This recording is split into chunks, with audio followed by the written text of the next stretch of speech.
ಪರಂಗ ವಿದ್ಯಾಕೇಂದ್ರ ಶಾಲೆಯ 24ನೇ ವಾರ್ಷಿಕೋತ್ಸವ. ಹೌದು ವೀಕ್ಷಕರೇ, ರಾಮನಗರ ಜಿಲ್ಲೆ ಮಾಗಡಿ ತಾಲೂಕಿನ ಬೆಳಗುಂಬ ಪೋಸ್ಟ್ ದೊರೆಪಾಳ್ಯದಲ್ಲಿರುವ ಪರಂಗ ವಿದ್ಯಾಕೇಂದ್ರ ಶಾಲೆಯಲ್ಲಿ 24ನೇ ವಾರ್ಷಿಕೋತ್ಸವವನ್ನು ಹಮ್ಮಿಕೊಳ್ಳಲಾಗಿತ್ತು. ಮಾಗಡಿ ತಾಲೂಕು ಶಿಕ್ಷಣಾಧಿಕಾರಿ ಚಂದ್ರಶೇಖರ್ ದೀಪ ಬೆಳಗಿಸುವ ಮೂಲಕ ಉದ್ಘಾಟಿಸಿದರು.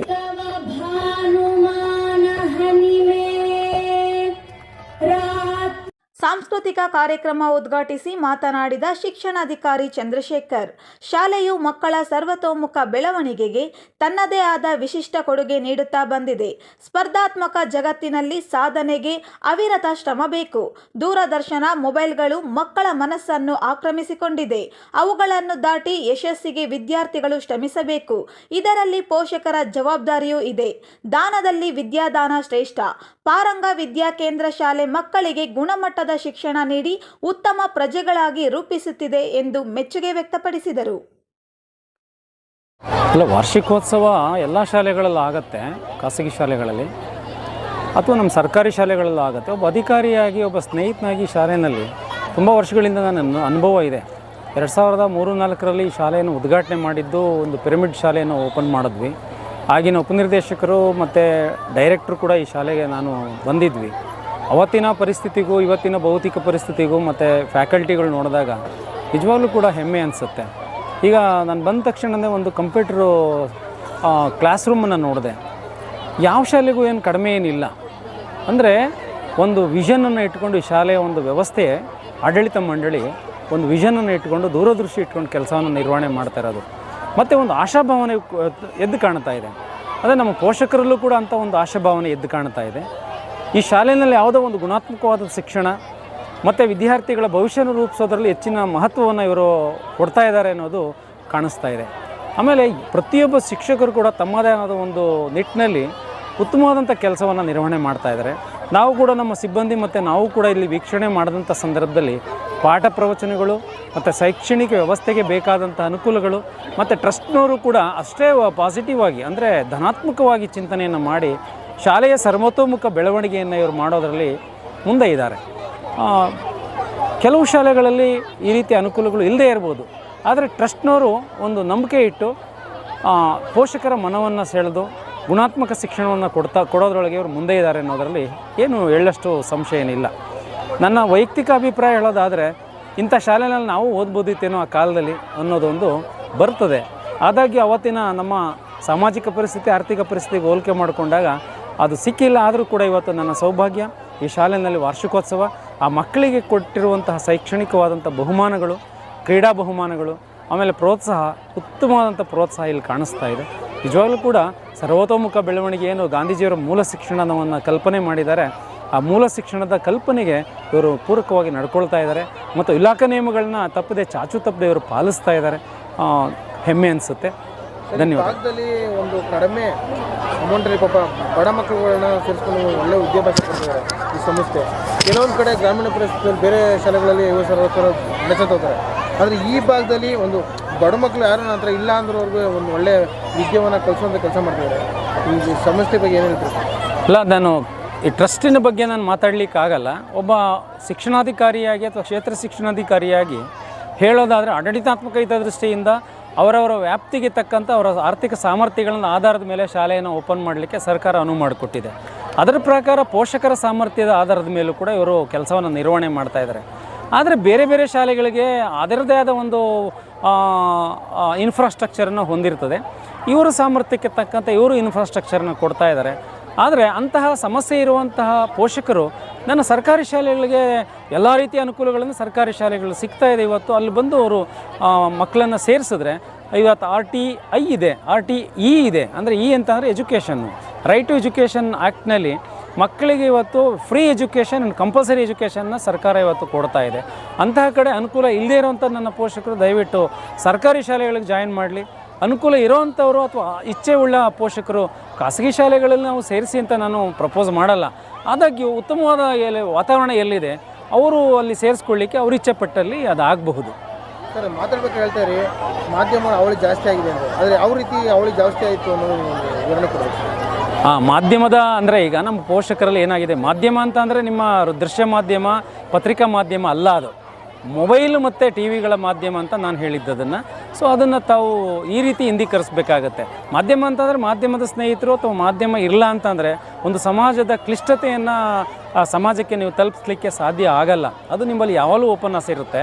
ಆದರೆ ನಾನು ಹೇಳಿದ್ದೆ ದೃಷ್ಟಿ ಅದು ಮಾಧ್ಯಮ ಅಂದ ತಕ್ಷಣ ಯಾವುದದು ಮೊಬೈಲ್ನ ಹಾವಳಿಯಿಂದಾಗಿ ಇವತ್ತು ವಿದ್ಯಾರ್ಥಿಗಳಲ್ಲಿ ಕಲಿಕಾ ಮಟ್ಟ, ಪೋಷಕರಲ್ಲಿ ವ್ಯವಧಾನ ಇಲ್ಲೇ ಇರುವಂಥದ್ದು, ಆಮೇಲೆ ವಿದ್ಯಾರ್ಥಿಗಳಲ್ಲೂ ಕೂಡ ತುಂಬ ಮಾನಸಿಕವಾದಂಥ ಖಿನ್ನತೆಗೆ ಒಳಗಾಗುವಂತಹ ಕೆಲವು ಕಾರ್ಯಕ್ರಮಗಳು ನಮ್ಮ ಮೊಬೈಲ್ಗಳಲ್ಲಿ, ವ್ಯಾಟ್ಸಪ್ಗಳಲ್ಲಿ ಮತ್ತು ಕೆಲವು ಆ್ಯಪ್ಗಳು ಕೂಡ ಬಂದಿದೆ. ಅವುಗಳ ಬಗ್ಗೆ ನಾನು ಕಾನ್ಸಂಟ್ರೇಟ್ ಮಾಡಿ ಪೋಷಕರಿಗೆ ಕೊಡಬೇಡಿ ಅಂತ ಹೇಳಿದೆ ಅಷ್ಟೇ. ಅದ್ರ ಬೇರೆ ಇನ್ಯಾವುದೇ ಅನರ್ಥವನ್ನು ಕಲ್ಪಿಸುವಂಥ ದೃಷ್ಟಿನಲ್ಲಿ ನಾನು ಹೇಳಿಲ್ಲ. ವಿವಿಧ ಶಾಲೆಯ ವಿಜೇತ ಮಕ್ಕಳಿಗೆ ಸನ್ಮಾನಿಸಿ ಗೌರವಿಸಲಾಯಿತು. ಚಲನಚಿತ್ರಗಳಲ್ಲಿ ಕಲಾವಿದರು ಬಣ್ಣ ಬಣ್ಣದ ವೇಷ ತೊಟ್ಟು ನರ್ತಿಸುವ ರೀತಿಯಲ್ಲಿ ಈ ಶಾಲೆಯ ಮಕ್ಕಳು ಮಿಂಚುವ ಬಟ್ಟೆ ಧರಿಸಿ ಬಣ್ಣ ಬಣ್ಣದ ಲೈಟ್ಗಳನ್ನು ಬದಲಿಸಿಕೊಳ್ಳುತ್ತಾ ನೃತ್ಯ ಮಾಡುತ್ತಿದ್ದು ಪೋಷಕರಲ್ಲಿ ಹೆಮ್ಮೆ ಮೂಡಿಸಿತ್ತು. ತಮ್ಮ ಮಕ್ಕಳು ವೇದಿಕೆ ಮೇಲೆ ಬರುತ್ತಿದ್ದಂತೆ ಪೋಷಕರ ಜೋರು ಜೋರು ಚಪ್ಪಾಳೆಗಳು ಕೇಳಿ ಬರುತ್ತಿತ್ತು. ಈ ಸಂದರ್ಭದಲ್ಲಿ Paranga charitable trust managing trustee M V Prakash, Paranga ವಿದ್ಯಾರ್ಥಿ ಕೇಂದ್ರ ಪ್ರಿನ್ಸಿಪಲ್ ರಮಾ ಭಾಸ್ಕರ್ ಸೇರಿದಂತೆ ಇನ್ನು ಅನೇಕ ಮುಖಂಡರು, ಶಿಕ್ಷಕರು, ಪೋಷಕರು, ಶಾಲಾ ಮಕ್ಕಳು ಉಪಸ್ಥಿತರಿದ್ದರು.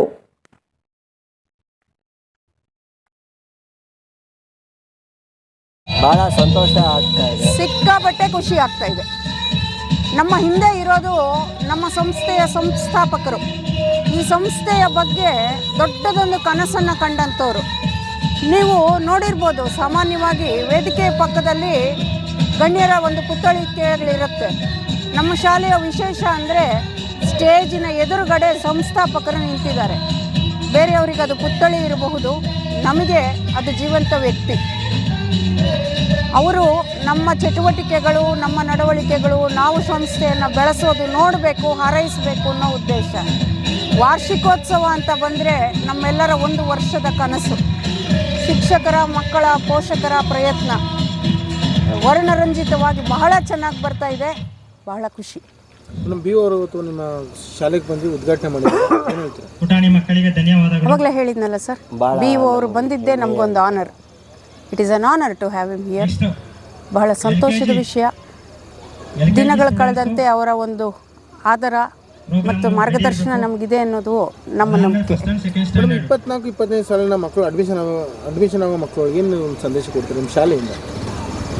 ನಾವು ಪ್ರಚಾರಣ ಅನ್ನುವುದಕ್ಕಿಂತ ಪ್ರಸರಣ ಅನ್ನೋದನ್ನು ನಂಬಿರೋರು, ಬಾಯಿ ಮಾತಿಗಿಂತ ಕೆಲಸ ಮುಖ್ಯ ಅನ್ನೋದನ್ನು ನಂಬಿರೋರು.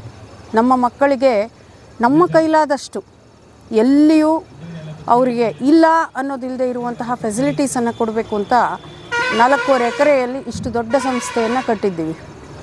ಇದೊಂದು ಸಮಾಜ ಸೇವಾ ಸಂಸ್ಥೆ ಮತ್ತು ಇಲ್ಲಿ ಶುಲ್ಕಗಳು ಬಹಳ ಕಡಿಮೆ ಇರುತ್ತೆ.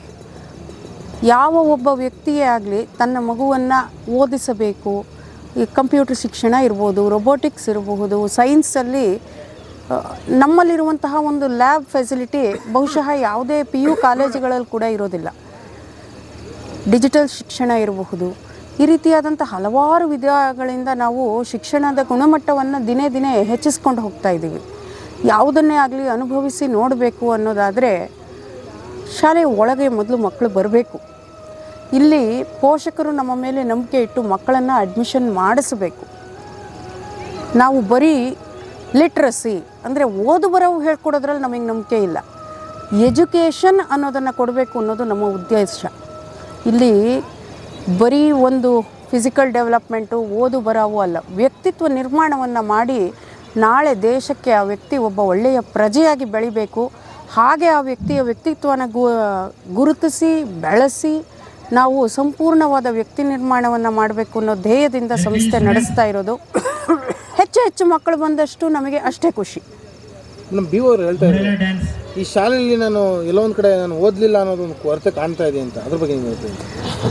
ಈ ಕೊರತೆ ಬಿ ಅವರೊಬ್ಬರಿಗೆ ಅಲ್ಲ ಸರ್, ಸಂಸ್ಥೆಯ ಟ್ರಸ್ಟಿಗಳಾದ ನಮಗೂ ಕಾಡುತ್ತೆ. ಯಾಕಂದರೆ ನಾವು ನಿಂತಿರುವ ಸ್ಥಳ ಪಿರಮಿಡ್ ಪಿತಾಮಹ ನಿಂತಿರುವಂತಹ ಸ್ಥಳ. ಈಜಿಪ್ಟಲ್ಲಿ ನೋಡಿದಂತಹ ಪಿರಮಿಡ್ಗಳು ಒಂದು ವ್ಯಕ್ತಿಗಳನ್ನು ಹೂತಿಡುವುದಕ್ಕೆ ಇದ್ದಂತಹ ಪಿರಮಿಡ್ಡು. ಆದರೆ ನಮ್ಮ ಸುತ್ತ ನಮ್ಮ ಶಾಲೆಯಲ್ಲಿ ನೀವು ಕಾಣ್ತಿರುವಂಥ ಈ 11 ಭವ್ಯವಾದಂತಹ ಪಿರಮಿಡ್ಗಳು ಏನಿದೆ, ಇದು ಪ್ರಪಂಚದಲ್ಲೇ ಪ್ರಥಮ. ಮಕ್ಕಳ ವಿದ್ಯಾಭ್ಯಾಸಕ್ಕಾಗಿ ಕೂಡ ಇದರ ಎನರ್ಜಿಯನ್ನು ಬಳಸಬಹುದು ಅನ್ನೋದನ್ನು ನಮಗೆ ತೋರಿಸಿಕೊಟ್ರು. ಸಾಕಷ್ಟು ಸರಿ ನಮಗನ್ಸುತ್ತೆ LKG UKG ಮಕ್ಕಳು ಒಂದು ಸೆಕ್ಯೂರ್ಡ್ ಕ್ಲೋಸ್ಡ್ ಪ್ಲೇಗ್ರೌಂಡಲ್ಲಿ ಆಟ ಆಡ್ತಿರ್ತಾರೆ. ಇನ್ನೆಲ್ಲೋ ಒಂದು ಕಡೆ ಹೋಗಿ ನೋಡಿದರೆ 1-2ನೇ ತರಗತಿ ಮಗು ಪೇಂಟ್ ಮಾಡ್ತಾ ಇರುತ್ತೆ ಕಂಪ್ಯೂಟ್ರಲ್ಲಿ ಕೂತ್ಕೊಂಡು. 5-6ನೇ ತರಗತಿಯ ಮಕ್ಕಳು ಸೈನ್ಸ್ ಲ್ಯಾಬಲ್ಲಿ ಹೀಗಲ್ಲ ಮ್ಯಾಮ್ ಹೀಗೆ ಅನ್ನತ್ವೆ. ಶಾಲಾ ಕಾರ್ಯಕ್ರಮಗಳನ್ನು ನಾವು ಎಲ್ಲಿ ನಮ್ಮ ಟೀಚರ್ಸ್ ನಡೆಸ್ಕೊಡ್ತಿದ್ದು ನೋಡ್ತಿದ್ವೋ ಈಗ ನೀವೇ ನೋಡ್ಬೋದು LKG UKGಯ ಮಕ್ಕಳು ಸಹಿತ ಅವರ ಕಾರ್ಯಕ್ರಮವನ್ನು ಅವರೇ ನಿರೂಪಣೆ ಮಾಡಿ ನಡೆಸ್ಕೊತಾ ಇದ್ದಾರೆ.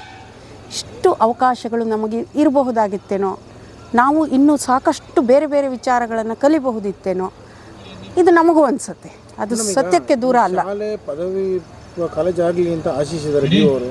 ನಿಮ್ಮ ಮುಂದೆ ಆಲೋಚನೆ ಇದೆಯಾ ಈ ಭಾಗದಲ್ಲಿ?